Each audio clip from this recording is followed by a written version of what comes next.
there's a perception in the client community, and unfortunately that goes through into contracts, that all of the information that's output comes from the live BIM models. Right. And that there's a perception that there is a BIM model rather than probably 10 or 15 or 30 BIM models that have been federated.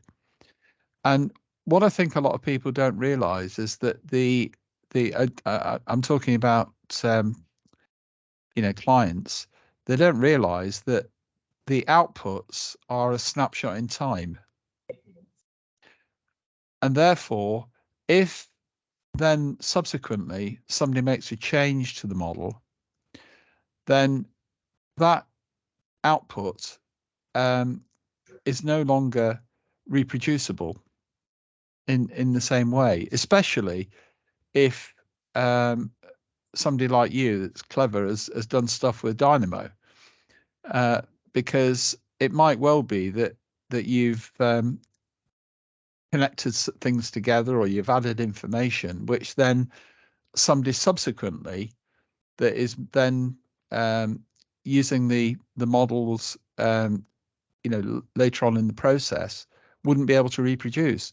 And it's particularly relevant for M&E, because it might the norm in my experience is that the design model actually gets completely replaced during the construction period by the M&E contractor or the consultants that are doing the work for them. But how would the client realize that was happening? Because there's this perception that there is a model, and then it's almost like an accounting system. That's the way they look at it. And you've got a double entry bookkeeping system, and then when something changes, you update it, and then of course all your reports are updated. But of course that isn't the way the environment, the technology environment works. And I think that we need to become better at educating clients to that. Otherwise, they'll become two things will happen. Firstly, they don't get what they were expecting. And secondly, people are transferring risk onto asset management teams that is unfair. And I don't think enough is being considered on that. And that is very true. That's very true. Yeah. Yeah, and I guess this is the thing, George, in I think we've spoken before about the even novating the engineering consultant to this main subcontractor, which is a good, a best start, I guess, to try and ensure what's designed is installed. But then, as you say, the lack of experience of install processes or workflows has a huge impact on the model as well, and actually physically being able to install certain things. So yes, while being novated to the main subcontractor early helps, at least with products, let's say. So yes, we've only costed for that fan core units, therefore that's what we should put in the design. But when it comes to actually installing, does the cable trace go in first? Does the hot wall piping go? Is there enough space to do all that? That is where I guess a good main contractor, M&E main contractor, should be reviewing as part of their design coordination role, that the design is deliverable from a sequencing point of view and a space and maintaining point of view. And I don't know if there's that many, on the schemes that I've just been working on coming close to handover, the main subcontractor didn't have a design manager role person checking that, which I think is an omission on their side, but I don't know if it happens on other projects with other consultants that people are working on. But it's not something I've experienced. That install knowledge is so important to the design of M&E because it's so complicated, and so you're trying to get everything into such tight spaces. But yeah. Sorry, go on. No, it's just an open-ended question, really, whether anyone has a similar experience, or whether there's a companies out there which do more of the they've got experience in install and maintenance, but they also do design. So that would be a good good model, I think, going forward. Not from Yeah, a 3D model point of view, but a business model. we're working on a project at the moment with Barclay, and there's a company called DAT who are doing the detailed coordination, and they're one of a number of very good uh, coordinating companies on the M&E front, and they actually go and they do the detail of making sure it's the right valve, and that valve is actually modelled, but there's quite a big cost overhead in doing that. But they would argue, and I think probably reasonably, that that's part of the whole point about BIM. Now, the challenge with that is the point at which that work is being done, and that comes back to this whole thing about whether the M&E coordination should be done before design is finished or after. And what we're discovering is that the impact on quality based. Hello, Eduardo. I've just seen Ashley there as well from PRP. So good to see you again, Eduardo. I understand that you've been off in Brazil. Eduardo, I can't hear you. Sorry, I'm having problem here. No problem. So you've been home to Brazil, have you? Oh, okay, doesn't matter. Yeah, so that whole issue does about the level of detail that is being done, and also how is that related back to when Harshall's company then may get dropped at construction on a D&B project. How much of the model that you create, Harshall, would then be picked up and used? I mean, hopefully it should be quite a lot of it, but we often find that the coordination teams they find it a lot easier to use their own families and their own data. And I think that from an educational point of view, that's something that BIM4Housing should be helping clients understand. Yeah, that makes sense. But what I would be interested to know, and Jason, Richard, thanks for sending through the feedback you've had from a couple of the I think it was a construction team members for the questions that we raised.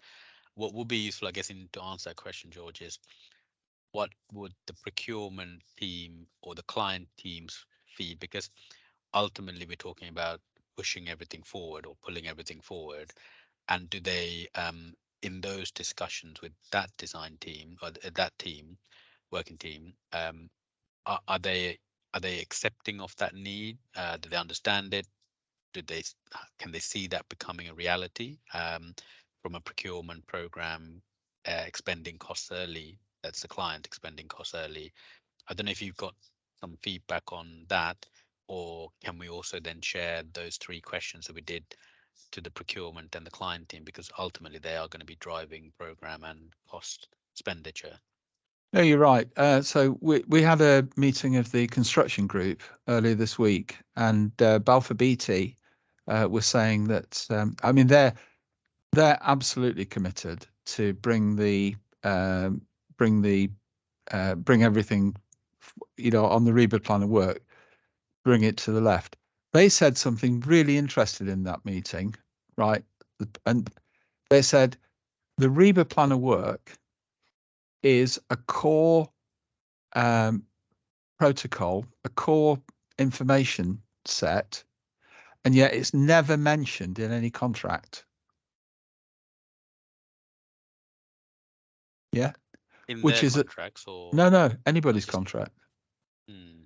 Apparently, what they said, and there seemed to be consensus between them, who, I mean, far more knowledgeable about it than me, but there's all sorts of references to, you know, information standards and and British standards and ISO standards but there's no mention of the plan of work. Now, maybe I'm wrong. No, I mean, they define typically in the scope of services, this is what you must do or should do at RIBA stage 1, 2, 3, 4, 5. So they reference the name of the stage, but you're right. Are they they? probably Okay. not. They probably don't say RIBA. They probably just say, I don't know, stage 4, stage 3. I'll have to double check, but you're right. They may not actually say the RIBA or right at the beginning in the general sort of in the general text elements of these kind of contracts and appointments and stuff. But yeah, I'll check actually. I think Cool. it's perhaps that's because the fact that it's all blurred and none of it actually gets done when it's in theory supposed to. So if it became contractual, it would push everything back to the left. Yes. And because you have all these the CDP bits and design and build contracts, and I think people are taking the design and build contracts, and I think you're absolutely right. They don't have any design capability. And I mean, I'm seeing it on a lot of projects at the moment where, for instance, a basement smoke control system is being let to various different people, but there's no design document for it. And the problem with that is that then there's no, how do you trace responsibility?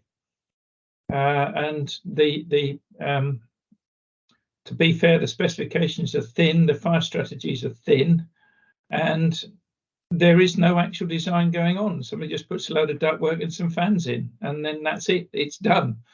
But you know, people are leaving themselves open hugely should something go wrong if that's the case. Mm-hmm. Well, shall I? What I was going to do was just share a couple of things and some of the bits of feedback I think we've had from. So I think Mark, for example, Paul, yourself, thank you.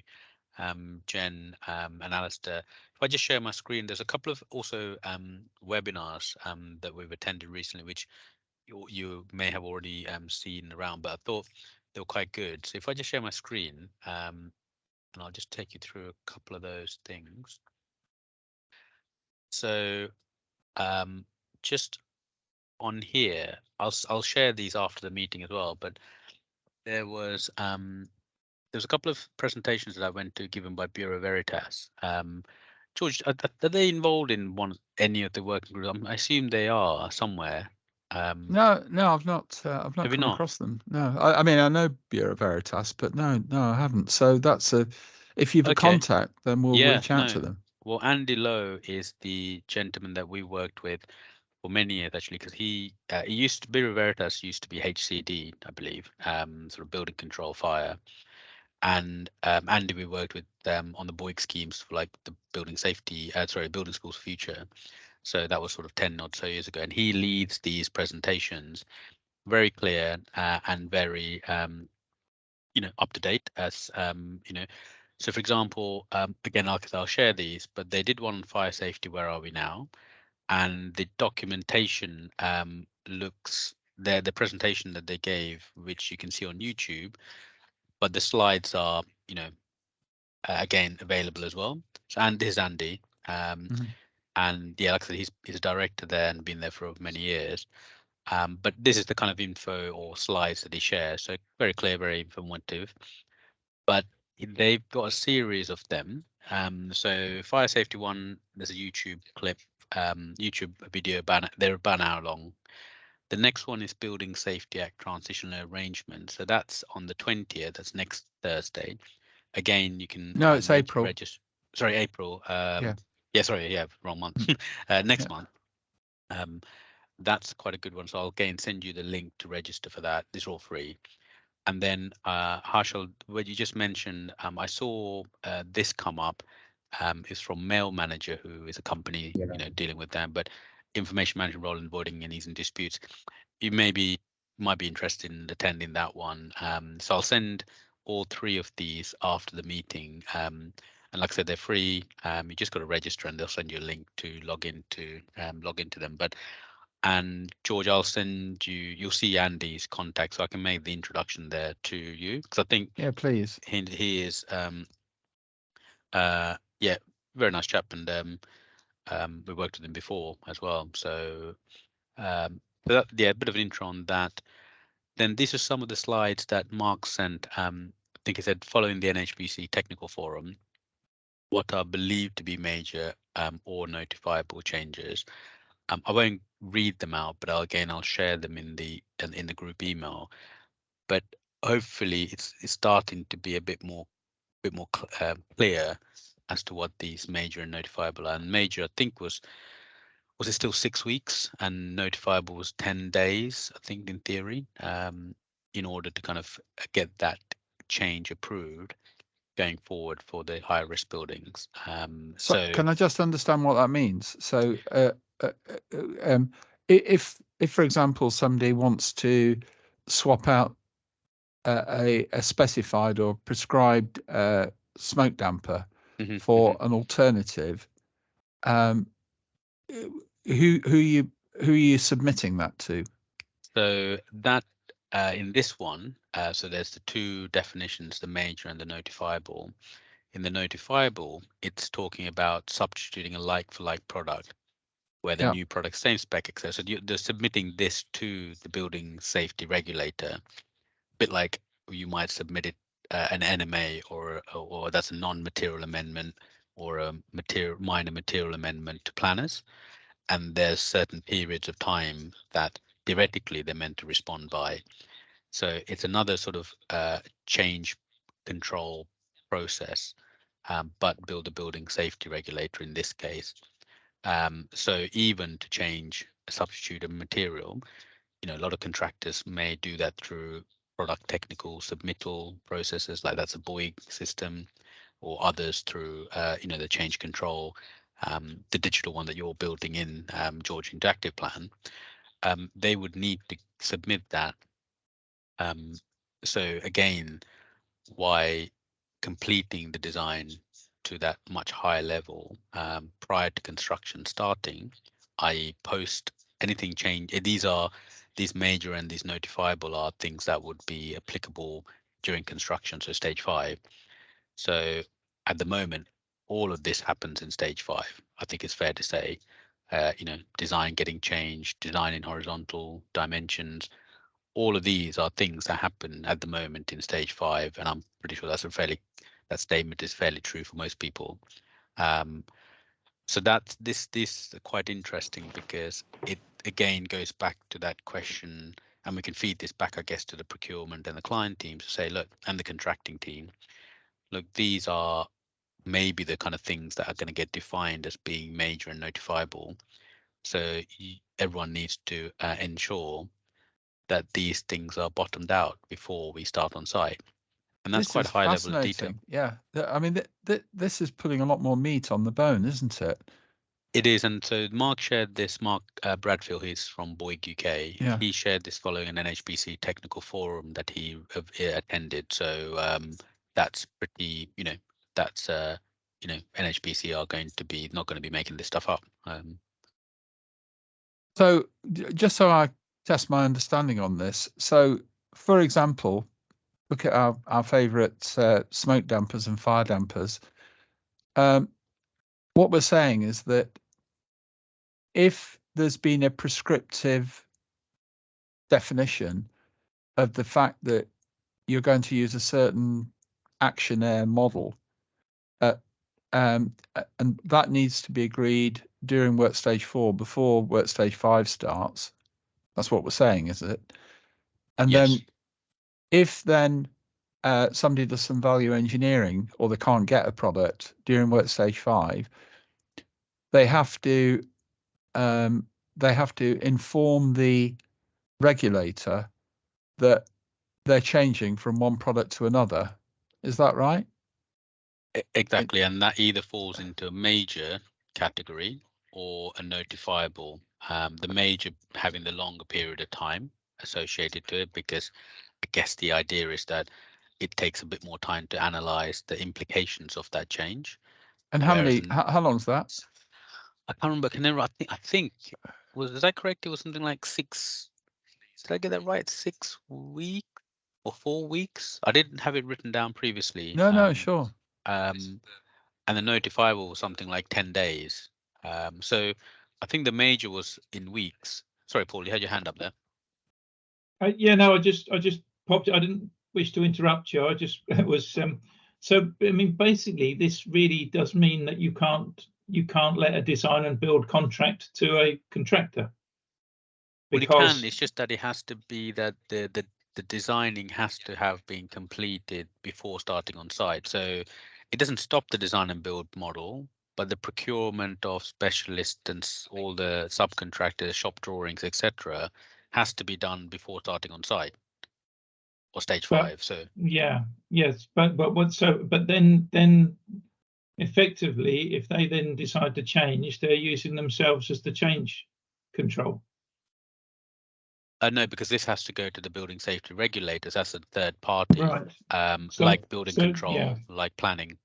Yeah. So if this work, for instance, if there was a specification but the design work hadn't been done and it was let as a design and build, then actually that potentially slows up the process quite a lot, because then the contractor's got to do the design work and the consultant's not in control of that.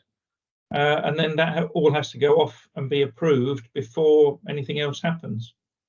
So it is kind of pushing things to the left, isn't it? So yeah, I think it's very much pushing things to the left. Absolutely. yeah, And Exactly. It also, I think it's going to have big implications on the M&E design consultants, because although in theory the best people to do this would be the people that are actually procuring and installing the kit. The fact is that's such a huge change to the industry. I think that will take some time to happen. A quicker way of doing it would be for the consultants to be responsible for prescribing what the product should be that can satisfy their design, which to me seems logical. yeah. Well, I think It's just been pushed down for the last few years, but this really is starting to rule that out, and it does mean that the designers have actually got to do the design work. Yeah. yeah, and have the right Well, be agreed. paid for that as well. To be fair, Paul, because I think potentially they're being paid for it now, but oh right, okay, but the responsibility goes down, yeah. and that's the bit that's difficult, because the contractor design portions aren't going to be there anymore, because these decisions do need to be taken at the correct time.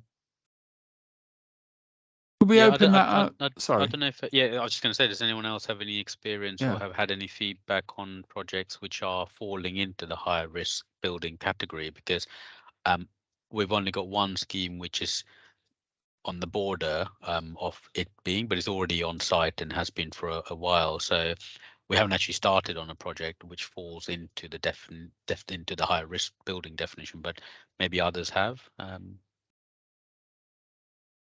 But I mean, that's been sort of my experience, is that I'm seeing a lot of people with responsibility to design, and the first question I ask is who's responsible for design, and everybody's looking over their shoulder, not knowing who that person is. But it would appear to be the people who signed a design and build contract. But of course, they've always followed this design that has been there, but they haven't had any risk associated with it, because that's what everybody ever did. But now everybody's getting to the point where they're actually questioning specifications because they're wrong, because they're now saying, well, hang on, this says we're responsible for design, so therefore actually we've got to argue with the consultants, and then they'll say, and then the response comes, well, it's your design now, so you can do what you like. And this really doesn't allow that. And no, to be fair, neither should it. No. Judith, I see that you've joined us. Can you just introduce you? I know that you've been involved on other projects, but I don't know you personally. So,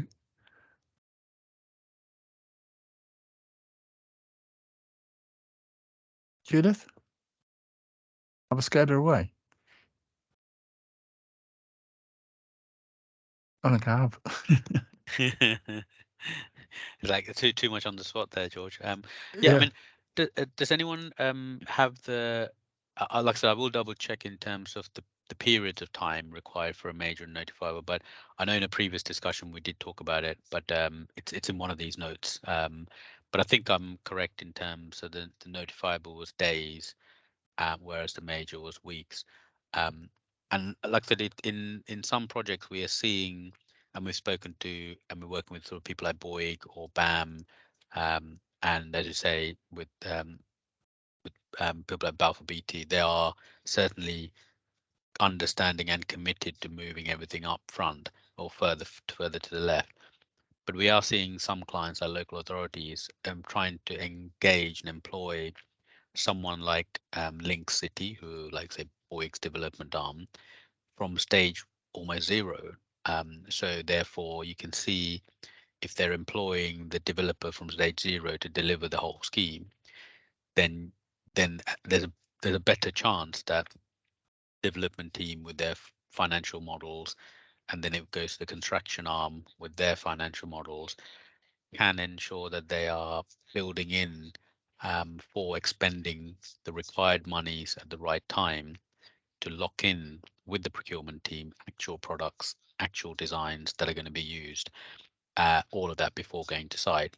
So I don't, like I said, all I can, I think that the simple drawing that you had on your slides, George, was simply going, we just need to push everything to the left by one stage. I think on the face of it, that is exactly what we need to do, and it's quite simple, a proposal. It is just, again, like I said, it would be useful to get the feedback from the procurement and the client teams as to their appetite for spending potentially more money, or if they're employing the developer from the beginning and locking them into some sort of magical figure, then all that risk is transferred to the developer. So maybe that's what the local authorities are thinking when they've adopted that strategy. Yeah, But one of the big problems is that there's obviously stage 4 or stage 5, or all the stages, they happen to different people at different times, don't they? So you know that there isn't a, I mean, there is a stage, but the stage for different disciplines is going to vary, isn't it? Exactly. Normally, you know, M&E and architecture, I think structures and architecture are sort of aligned, but then M&E is the one that normally is sort of half a stage or a Yeah. stage behind.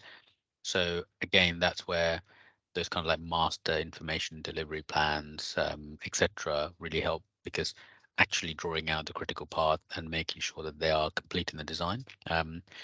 So I don't know. I mean, I think it's interesting what they're saying here, because as you say, George, it's putting meat on the bone and making it very clear, which should, coming from a designer's point of view, should help us, because it is forcing the need to get the specialist on board for us to be able to coordinate with them, and therefore develop details which don't simply say, you know, window head detail to specialist, curtain wall detail specialist, riser, you know, fire strategy to specialist, because that's all we can do at the moment, because no one's appointed, and we don't know who the manufacturers are going to be that's appointed.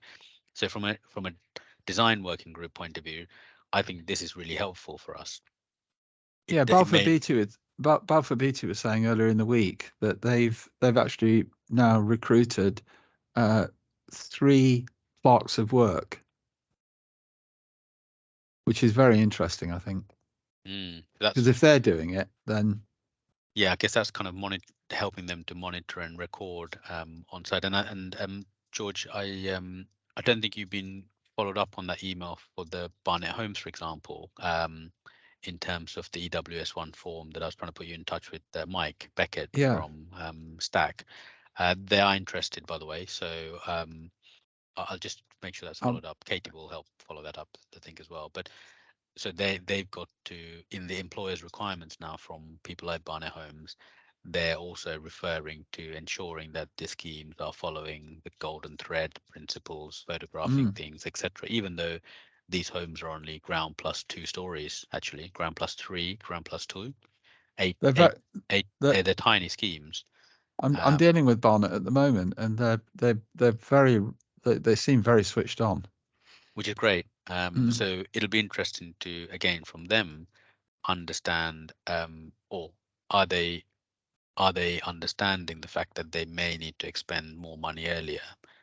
Because typically at the moment, what we have when we say Westminster is that there's like the two-stage, the pre-construction service agreement, a price was agreed, and then immediately when that financial contract is signed, work starts on site. But at the moment, that's also when the specialists are starting to get appointed, and therefore us as architects are able to coordinate. But that's all too late according to the implications that are noted in here and here, especially with those timescales. Yeah, from a designer's point of view, I think it's positive. Yeah, it makes you wonder how much. I mean, it comes back to this question all the time, doesn't it?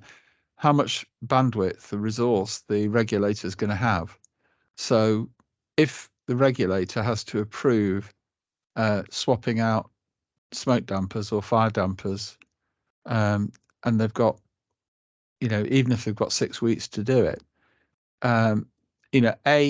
what's the impact on projects for that? And secondly, it's they could well be absolutely overwhelmed unless there's some really effective mechanism for them to be informed.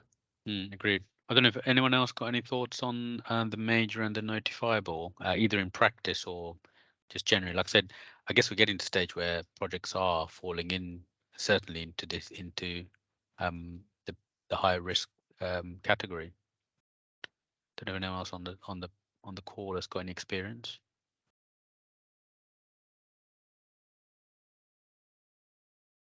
No. Okay. Okay, what I'll do is I then also collated the feedback that we've had from a couple of individuals to the questions, the 3 questions that we raised. So I've collated them into one Excel.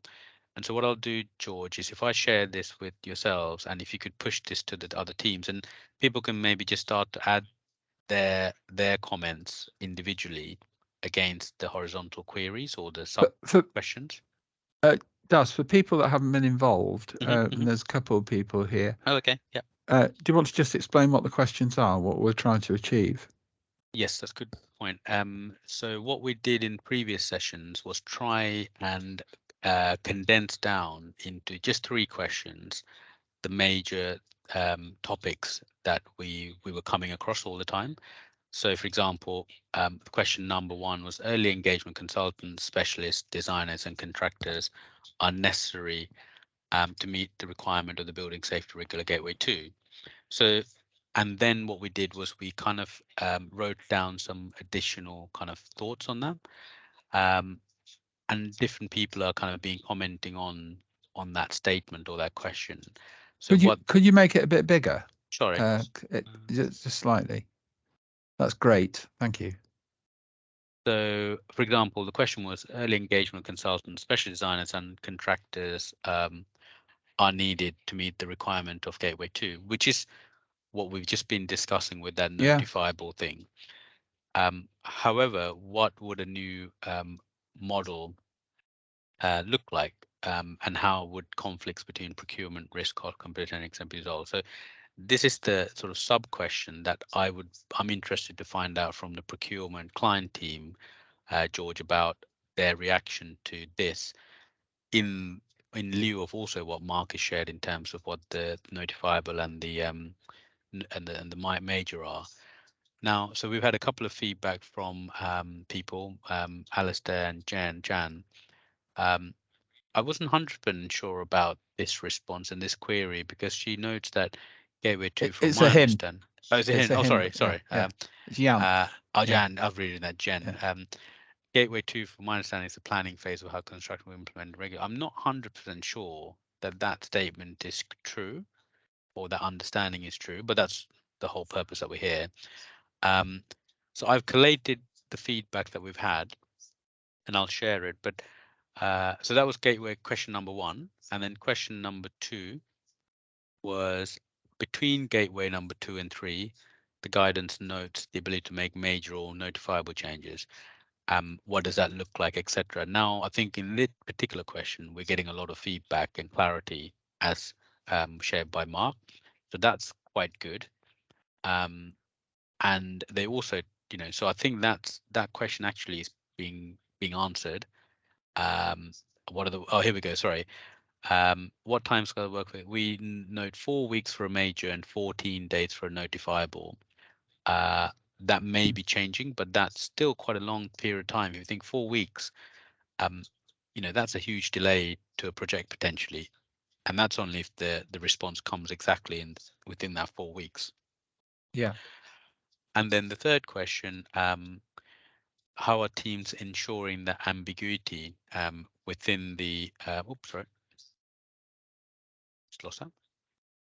How are teams ensuring the ambiguity within different appointment briefing documents are removed? So this comes back to the point you made, George, about the RIBA work stages isn't exactly the same for an architect, the structure, and an M&E. Design responsibility matrix sometimes don't align with the written scope of services, or sometimes something that's in the employer's information requirements. So this is more of the issue that some appointment documents are either written by a legal team, some are written by design managers, some by construction managers. So it tends to be a conflict.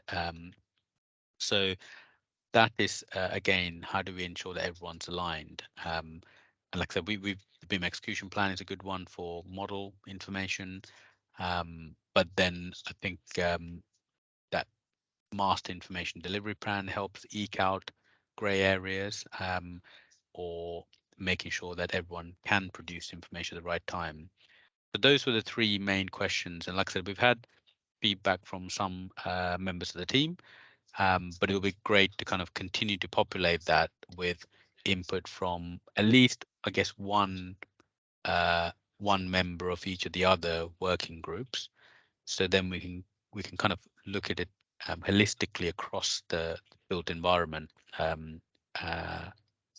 team, and then kind of report our findings from that. So that's what I was thinking would be the next step. Yeah, I was with Jan a couple of weeks ago, and he was expressing that view that he didn't think that there was a need to make that change, but I don't think that's in any way. I think that's his view, as it were. I think the point that that we've just covered there is that you're going to have a prescriptive specification agreed, certainly for the things like that are fire related, I think. I agree. So Anna's just come on the call, and Anna, we've just been talking about the. Hello. Hello, Anna. Yeah, if it's okay, I'd just like your view on this. Sure. The what we've just been talking about. Let me share that again. Let me share that please. again, so that makes it easier. So hi Anna, this is just feedback that we had. Oh, wrong window. Just some findings from an event that Mark Bradfield from Boyd attended with the NHBC Technical Forum, which seems to be kind of clarifying the major and the notifiable changes in more detail, which is helpful. Yeah. But all of this is suggesting what we had been, I think, previously discussing, that everything needs to come forward a stage. I don't know whether on either live projects or projects that are starting to come across, because personally the schemes that we're working on aren't technically falling into the higher risk buildings yet, but maybe you've had more experience on this topic. We do actually have a couple of quite large projects which are just hitting the the change control process. It's there are several. It depends on procurement. Depends on at which point the change is being initiated. So I know it sounds vague, but trust me, the different scenarios for different projects are very different, basically. for example, if the change is brought about because, for example, there is a change in the subcontractor, or is a switch between the designer and the subcontractor coming on board, yeah, that change, we haven't quite worked out what's the best way to handle that just yet. Whereas if it's a simple change because, let's say, a product is not available, or there is a change in the design, and then that has to follow through, that's easier to manage because we are then kind of almost taking it in as part of the normal change control process. If that makes sense. So I think that the biggest thing to focus on and to kind of try and understand is how to deal with changes which are kind of holistic to a design. So let's say just to make an example on a project. So we have a project where very careful risk management has been done so far by the design by the full consultant team at stage 4, just ahead of the gateway, and without and with subcontractor input, for example, for fire breaks and yeah, for coordinated in BIM coordinated fire stopping sort of package. So that was done with the design team and a subcontractor. And now the MEP subcontractor is coming on board, which is bringing a lot of different changes, and is also not going to employ the same subcontractor to advise about the fire stopping. You see? Yeah, and that's, I think that that is now, basically the same scenario as all exactly. projects to date, isn't it? Yeah. Exactly. And now we've got an issue, which is that we've already done a lot of work on this, not just us, but the MEP designer and the structural designer as well. And now we need to first work out who's going to pay for all these changes. We also need to work out how to understand them in the best way, and also if whether they're coming from the MEP or from the subcontractor advising about the fire stopping. So there's the two big things are changing. Yeah. Yeah. So it's going to take us a little while. We haven't really gone very far with this, but this is a real project, real example. Yeah, the implications are very significant in that for the last year or so, it's taken me quite a while to actually properly understand it, and that's not to say that other people wouldn't pick it up much quicker than me. But Paul McSolly, for example, has been very focused on this thing about descriptive specifications and prescriptive specifications, and the need for there to be a prescriptive specification out of design before you start constructing. And then if and a prescriptive specification, from what Paul has explained, it does need to be product specific. So you need to be able to pick a product. Paul White can perhaps confirm that, whether my understanding is right on that.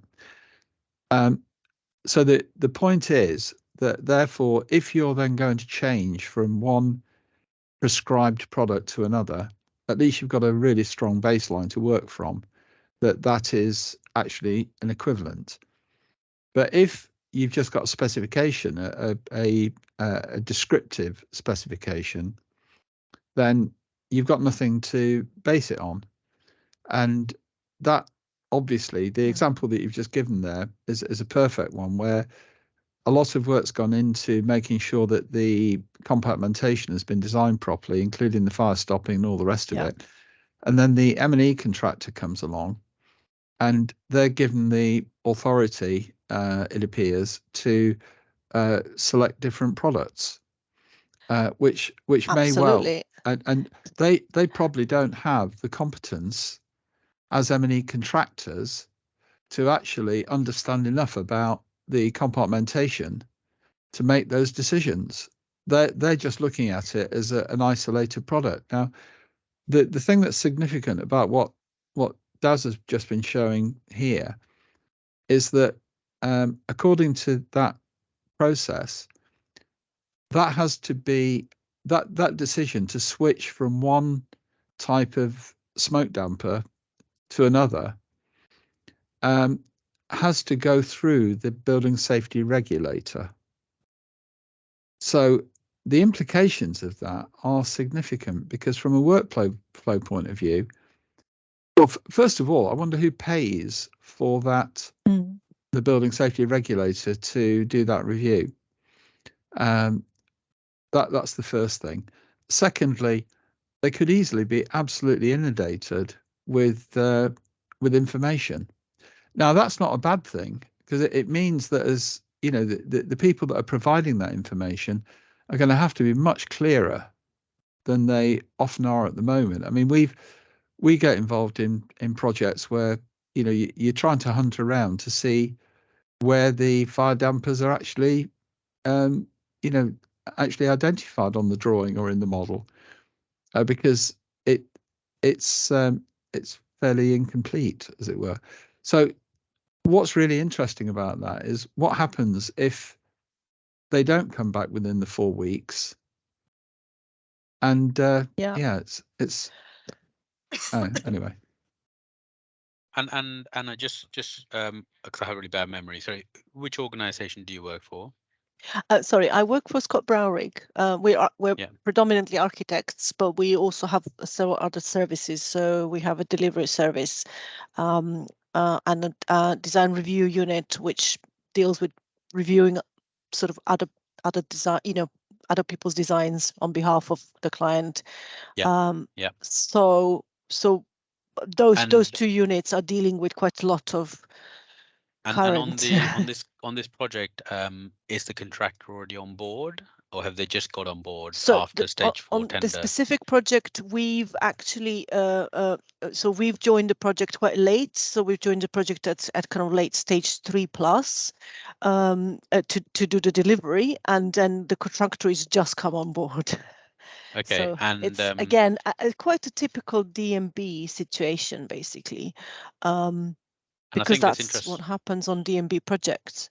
Exactly, but obviously, if it's with, as now the Safety Act is in play and this is not started on site yet, it certainly has to go through that gateway 2. It will have to go, so it's ramping up towards gateway 2, but just before gateway 2 there are all these changes. So at least we're not dealing with post gateway 2 changes.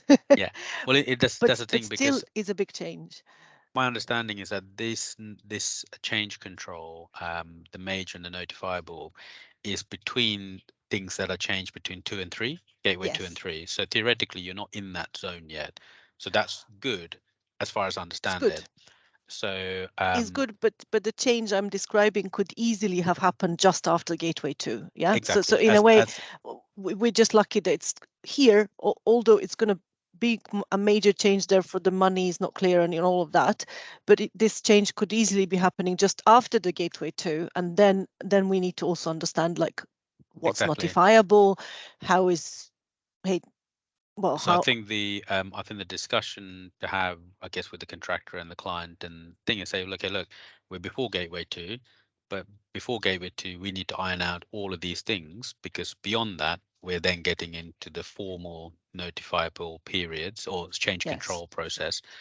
And therefore, if Mr. Contractor, you want to change a product, you're going to have to, to answer your question, George, I think whoever wants to make the change would have to pay, whether it's a subcontractor wanting to make the change, the main contractor, the client, the design team. I'm not coming from any authority here, I'm just sort of thinking aloud. Whoever wants to make the change would have to pay, I would imagine. Because they're initiating something that should already theoretically be priced for, designed for, coordinated, procured, and just needs to be installed. And then so I guess, and that's as far as I understand it, not having gone through the process, but just because from what I can pick up from what I'm reading. The other thing, that there's an interesting lecture that George and I went to at the building centre, which is with a gentleman from HSE, or Paul Bussey from AHMM, RIB, etc. and they had done some reviews on projects as they are at the moment, and they found quite a lot of things which were non-compliant. But he did make the point that, you know, sometimes when we submit things to building control, we kind of expect them to scour through all the drawings and check for every minute dim whatever, and then go, well, you didn't comment on it, so we assumed it was okay. And he was like, well, look, that's a bit it's a bit tricky, because you kind of, you know, we're expecting you to design compliance, or if you're going to submit something like a change control, whether it's major or notifiable, the way to quicken it up, I guess, in response to your question about inundated queries, George, is as the team have to kind of say, this is the product at the moment, this is what we want to change it to. The reason why we think it's fine is X, Y, and Z. So Yep. rather than trying to get it, you know, covertly through the building safety regulator or a planner or building control, the team submitting that should make it as clear as possible why it's still compliant, and therefore make the decision making process very easy, rather than hoping that the regulator or the building control doesn't see it, signs it off, and they're like, well, you said it was okay, so we just went through with it, which I think a lot of people still do. So that again is my just sort of personal thinking aloud, and obviously feeding back from that lecture that we went to. And one final thing, sorry, is I think this is where the having a QS on the design team, whether pre-contractor getting on board or post-contractor getting on both, is helpful. We've done one project where we had appointed the QS and the whole the other team, which helped us to really stay within the client's prescribed budget. But a lot of projects you don't have that. The QS is maybe on the client side or comes along when we do the tender. So all of this is sort of suggesting we go down a more traditional route, and a traditional route would make sense if you know how much things are costing, etc. So having that QS input, whether from it's in the client appointed, the contractor appointed, or design team appointed, I think would be one way of making sure this whole issue, a lot of things happen and changes occur because people are trying to value engineer. If the project is already engineered and designed and valued as it goes through the stages and it's still within budget, notwithstanding market forces, then the reasons for change shouldn't be there, because the only reason people make changes is to either try and save money, get back to a budget that they said they could meet but they could never do in reality, or something has changed that no one has control over. So they're my kind of initial thoughts anyway as to how the world needs to change. But Paul's got his hand up. oh, sorry, Paul. Yeah, so I think just taking on board your points, there are a couple of other issues, which is if something is essentially designed wrong and you can't fit the product that's been picked, then that again that's not necessarily the contractor's issue, and they're going to have to go back to you and say, look, sorry, it doesn't fit. So I think, I mean, in certain products, I mean, for instance, if you take the fire dampers, which is you can, given a given wall, as long as the fire damper has the right classification, you can fit it. Now, the issue you've got is somebody's got to have decided what the wall types are going to be, and this seems to be a very late decision. But once the wall type's been decided upon, and if you allow room for the largest installation method from whatever manufacturer, then if you allow perimeter around the damper to say this will fit in there, then that does give the opportunity to swap products. But it's clear that you've got to have decided on what your wall constructions are going to be, and you must have provided the space. Now, the smoke control issues are slightly different in the fact that those systems do need to be designed because they have a series of components, all of which are linked together by shafts and controls and all the rest of it.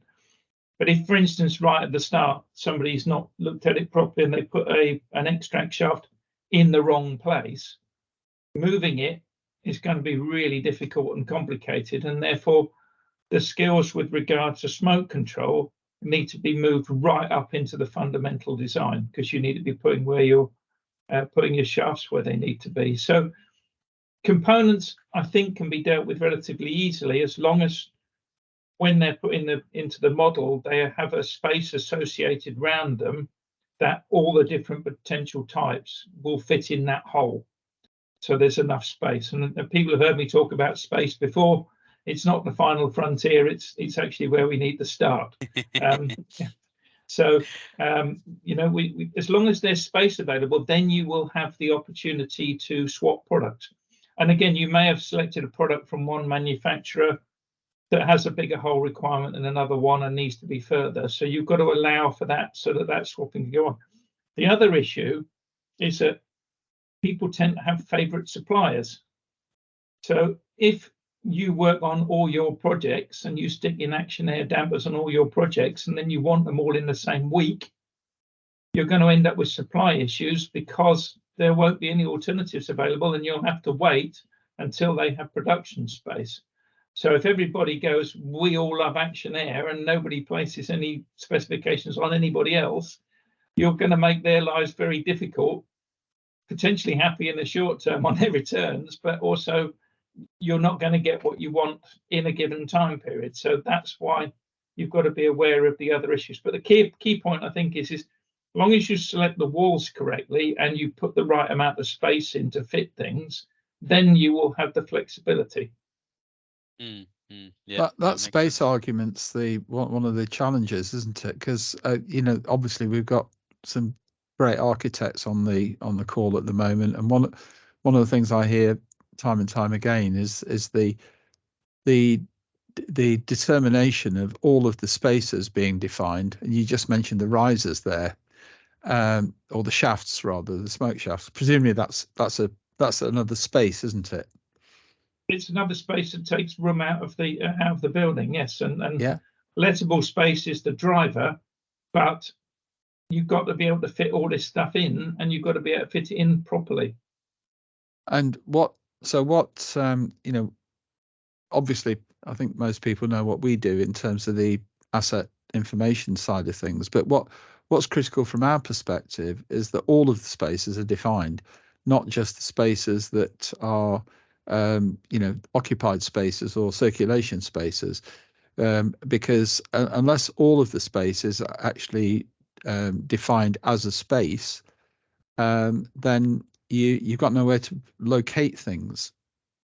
Exactly, and I think that's where the things like Rise is a good example, because of, you know, a lot of the time we would ask, say, with the M&E team, how much riser space, what dimensions you need for utility cupboards, etc. And I don't. This is just an open-ended sort of statement. Is there may be the kind of the size of the riser or the duct given, and we're like, okay, yeah, fine, we'll make this space that size. But as you say, Paul, it's where I come back to my first point about knowing how to install a duct helps in guiding the design team, whether it's structures for holes or architects for dry lining or whatever, that we do need to leave a buffer space, which is what Paul, the other Paul was telling us about in that workflow diagram. These are kind of things that the M&E consultants with then specialist knowledge, or the specialist installer, should know, and therefore be able to feed back and say, look, yes, the riser is 0.5 by 0.5, but we need another 0.5 in that space and that space to install it. And that's the kind of rules of thumb. As you say, if you got that, then yes, you have a bit more options as to the products. But if you've only got a tiny bit of space, that might lead to a bespoke installation or a really tricky installation or something more destructive to access, which is where the problems come into. So the yeah, and so that they're all very really interesting points.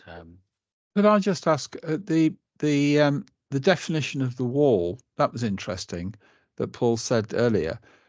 Is there, you know, what's the reason for walls? What is the workflow? Is it the case that the construction of the interior walls is delayed for reasons that we might be able to do something about? Well, I mean, I think, you know, Joe and Anna can probably say the same thing. Typically, the wall build-ups or the performance is a combination of fire, acoustics, aesthetics, and sort of you know, the need. So basement plant areas, typically you might go blockwork wall because it needs to be robust. Acoustics might not be so great, but contractors typically like to reduce wet trades because they take longer to dry and so on and so forth. So then you go to like housing in high risk buildings, you go dry lining pretty much all the time on the upper floors or in the habitable rooms or flats. So, but I mean, we are typically full design responsibility and design responsibility matrix to do build-ups walls. And so we go to people like British Gypsum or Knauf or whatever to make sure that the build-up achieves the fire, the acoustics, and can deal with the height of the space. The problem is, in most projects that I've worked on, we typically go British Gypsum. I think most people do anyway. We say we specify British Gypsum. The subcontractor comes on board and they're like, "Oh, we want to go Knauf. Here's our alternative proposals," and they typically go, "Fine, but if you want us to change, here's the cost for changing the entire build, the design to go with that." They may change it for very good reasons. On one scheme, on a precast facade scheme, they change it to a manufacturer whose boards were suitable to be left exposed, not really exposed, but exposed till the precast came. So there's a really, really sensible reason why they changed it. But again, the build-up's changed, and that could have a 10mm difference or a 15mm difference or whatever. The product is great, but again, from a design point of view, we're kind of sticking to our guns because commercially, to update the entire design with all of the new build-ups, it's going to take a long, long time. But as Paul's saying, that if the damper that's been specified or the M&E kit by the M&E based on our wall build-ups is now changed, then that specified damper may not be suitable, and that's the problem. So the changes to wall build-ups happens because of a procurement reason, because they want to get a better price. So coming back to pushing everything a stage forward, if that procurement has happened and then we're fed that, then we just design it once with the preferred manufacturer and the supplier that the contractor wants to go with, and they just need to not change and try and save another $1 here, a pound there. And the good thing about these notifiable things is that if they're going to be then delayed by 4 weeks, they're going to have to incur the penalties for delaying that project. The client's not going to be interested in why the contractors changed the product. The client's going to say, "Our end date was here, now it's 4 weeks delayed. You contractor pay us for that delay," which is a good thing to stop people changing as well. But could I just ask? I mean, Joe, you're into the data side of things as far as modelling is concerned. Is there? I mean, I'm just thinking of this very simplistically because I'm naive on this. But if you've got a wall that's in Revit and it's not product specific, which I can understand the build would be probably product specific. But if you're swapping from British Gypsum to Knauf, could that be done just at a data level rather than having to change the model?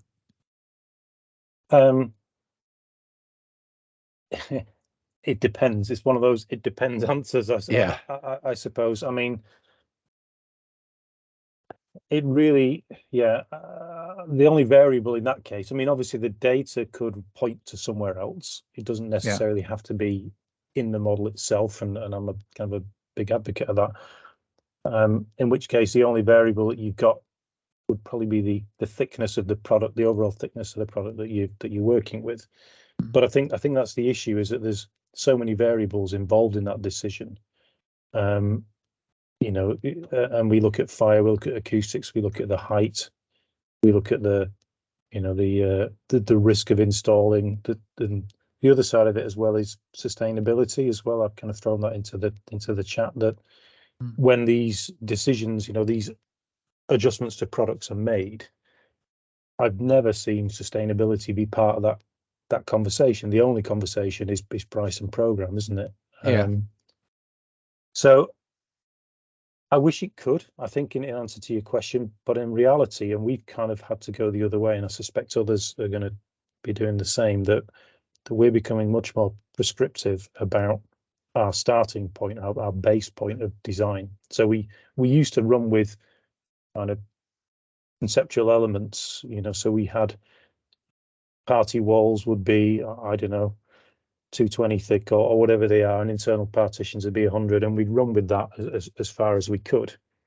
I think those days are gone, really. So now we're having to, you know, we're spending a lot of time building our own library of pet products, if you like, that we feel we can hang our hat on from all these different perspectives, and manage our own risk. Because, you know, if we don't do that, if we don't hang our hat on something, invariably changes will be made, and the benchmark from which those changes are made will be missing, and that would come back to us, I think. So yeah, we're becoming much more prescriptive about everything. You know, I mean, I was talking to the teams the other day. The idea of concept modeling and concept design is kind of disappearing very quickly. We're pretty much straight into what I would term production information level of detail straight away. Eduardo, what would you say about that? Are you? I've done it again, haven't I? Scared him off. Sorry, George. I'm here. I'm just doing something in parallel here. I was just merely listening in. No, sure. Sorry. Yeah, what we're just talking about there. Yeah, what we were just talking about there was the issue about that Paul White was talking about in terms of, let's say, damper selection, and there's a big implication on the type of wall. So if the wall gets swapped out from say a British gypsum dry lining to a canal dry lining, then that decision can be made quite late, and therefore it makes it difficult for let's say the designer of the damper to actually have that. So we were just talking through there whether there was a way of making those decisions earlier in the process, or indeed, if my suggestion was, if it's the case that it's a wall and it's in that place, do we really need to swap it out in the model, or could we just say that wall now is now a canal build up of this and do it in data? But what Joe was saying there is that possibly not. Ideally, we would replace the wall. It's not a big deal to change the wall build up in the model. This is something that is straightforward. I think the holes are more of an issue than the wall itself. We often juggle to see whose responsibility it is to do the builder's work holes in the models, or should we do the holes themselves, or just annotate them to the. We keep having this conversation over and over again, but have different scenarios in different projects. Sometimes engineers are more involved. They want to specify the holes themselves. Yeah. Other times they're more relaxed. Sure. Cool. Hi, George. It's Ashley. I just wanted to give my 2 cents on this, because after I heard Joe and then Eduardo speak, I kind of lean a little bit more towards Eduardo, just because in sustainability at PRP at the moment, we are trialing with the design team their design models, taking in their design models, and then attaching to, let's say, a 200 millimeter interior wall, 2 different types of walls, just to see the sustainability measurements of the carbon emission elements of those specific products. So we're trying to do it earlier on within the design model, but if it is of the same dimension, what will have to be changed or what will have to be taken into consideration will be mainly done by the design team, and it will be told to hopefully sustainability or whoever else is using the model. Yeah, well, that covers what Joe was saying as well. That decision process needs to include the carbon implications, doesn't it?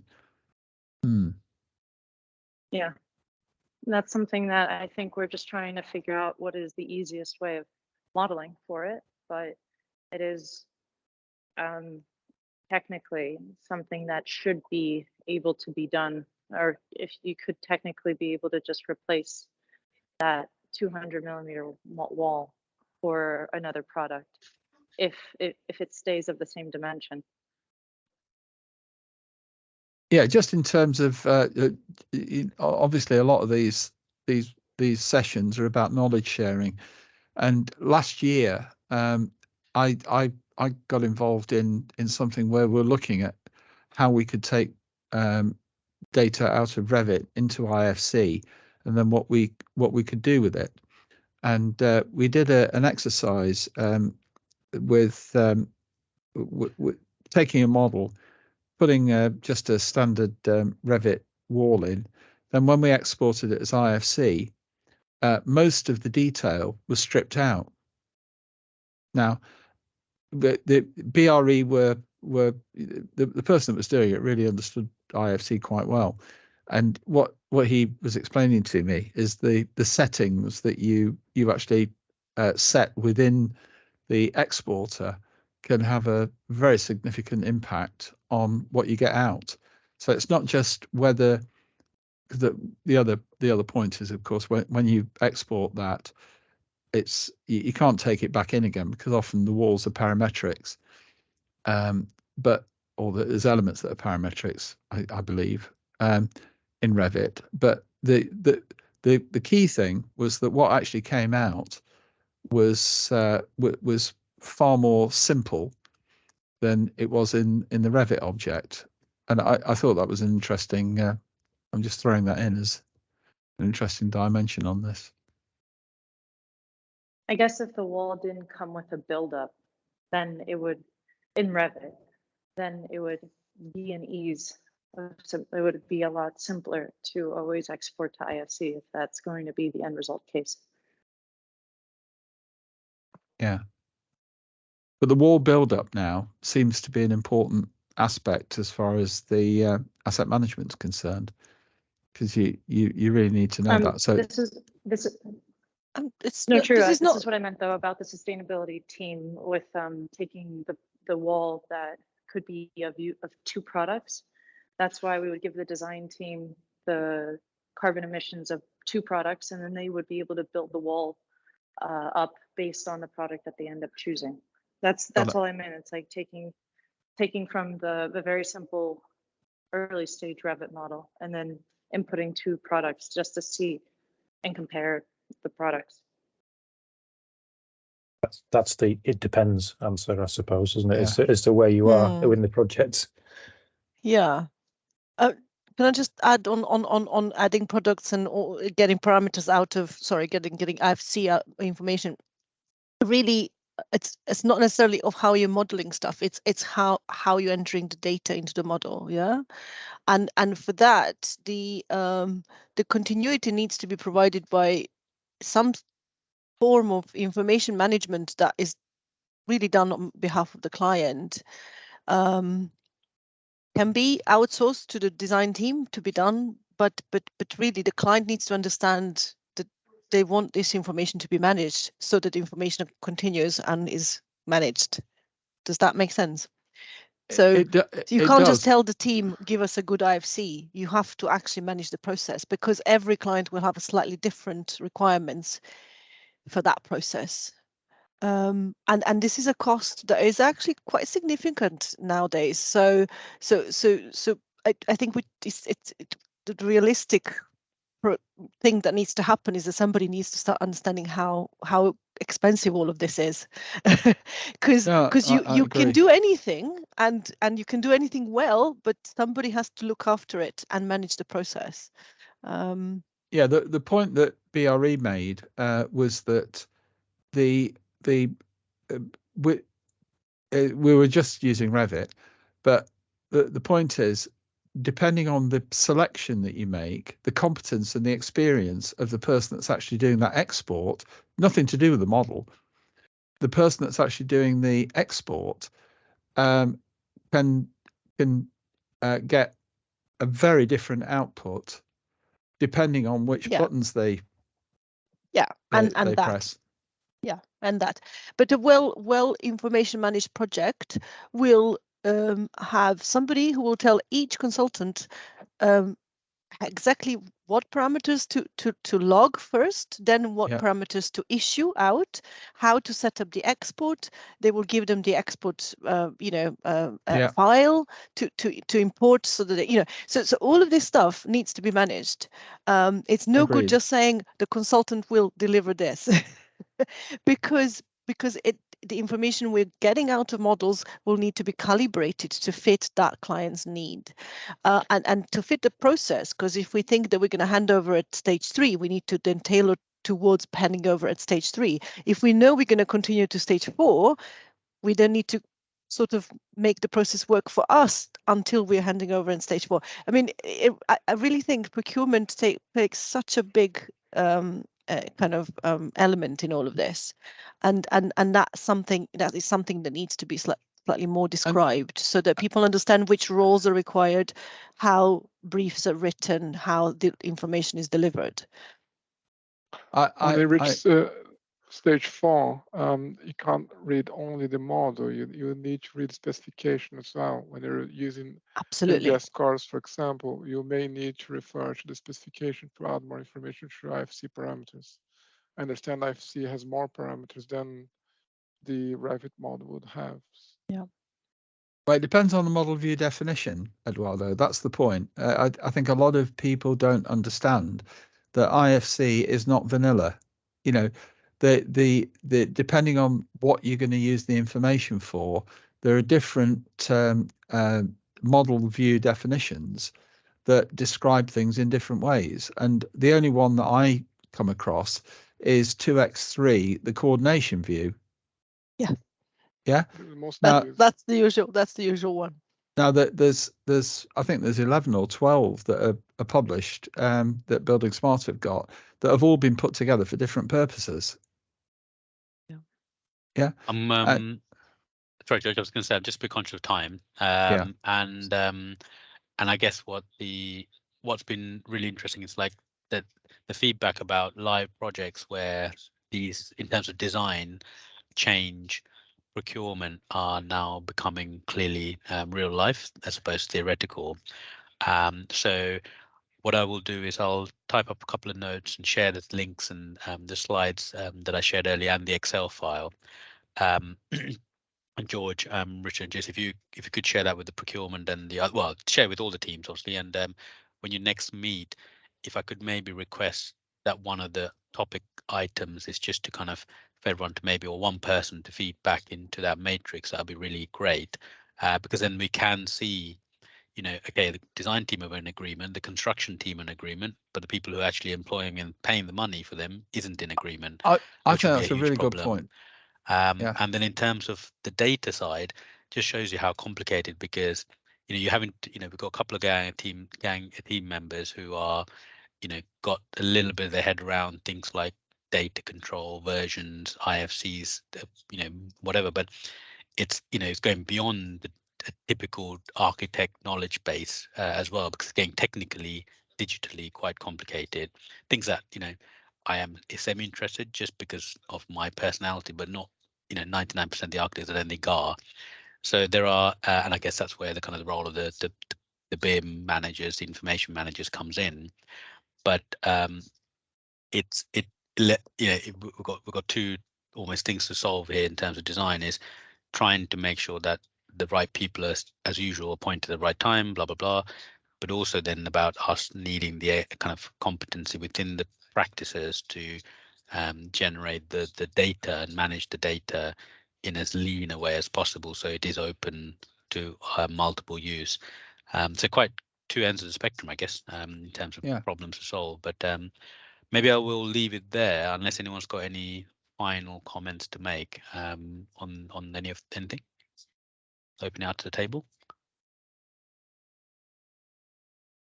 Done silence, brilliant, excellent.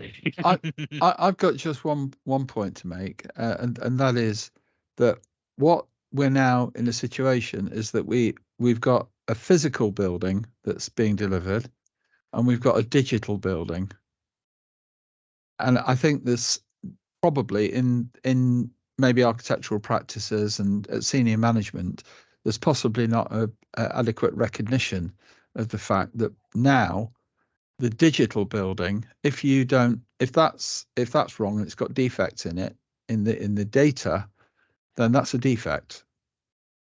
Yeah. So the project we're working on at the moment, the main contractor isn't able to complete the handover because the digital information that they've provided has got defects. And as I say, that's in order to keep the digital and the physical aligned. That's a lot about communication. A lot of things happen on site. I mean, in fact, there's a scheme where I got sent some photographs of some flooring exposed, and the wall and the floor build-up doesn't match what was released for construction, stamped for construction, and there's no product technical submittal documents that I have saying that it's being changed. So yeah, the likelihood of the digital and the physical not being aligned is pretty high, I would say, across, we're not talking 5%, 10%, could be quite a large percentage misalignment. So, and I guess that's things like the clerk of work is there to do, to kind of try and feed back and say, well, this wasn't built like this. And we as designers, if you're having to keep the model updated during construction, need to factor that into our fees as well, because we normally ramp down our fees at stage 5 to a watching brief or a once a week RFI site inspection type thing. So that's something for us as designers to kind of consider in our fees as well, going forward. Well, look, brilliant. Thank you, everyone, for attending. Really useful, I thought. Really good things. And I'll share the kind of the things I said before. Thank And you. do obviously just keep chatting on that thread. Okay. Excellent. Brilliant. Thanks, everyone. Speak to you later. Cheers. Bye-bye. Thank you. Cheers. Bye. Bye. Thanks. Bye.